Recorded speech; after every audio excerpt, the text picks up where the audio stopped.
পেঁয়াজ বাটা হালকা কষিয়ে নিতে হবে। ওর মধ্যেই আমি দেখুন 2টো টমেটো দিয়ে দিয়েছি।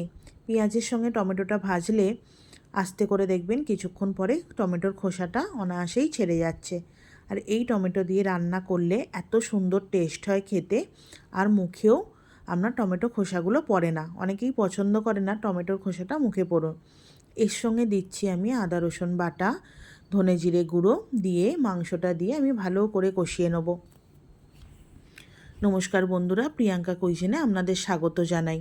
এরপরে হলুদ গুঁড়ো, লঙ্কা গুঁড়ো, স্বাদ মতন লবণ, চিনি দিয়ে ভালো করে কষাতে থাকবো। হোম ডেলিভারির সব রান্না তো আপনাদের সঙ্গে দেখানো হয় না, তো আজকে ভাবলাম একটু চিকেন কষার রেসিপিটা আপনাদের সঙ্গে শেয়ার করি। আজকে আমার মোট 12 জনের মতো চিকেন কষা আর পোলাও অর্ডারে ছিল। তো তার চিকেন কষাটা কিভাবে বানালাম আমি সেটাই আপনাদের সঙ্গে শেয়ার করছি। চিকেনে আলুও দেওয়া হয়েছিল, সেই আলুটা আমি আগেই ভেজে রেখেছিলাম।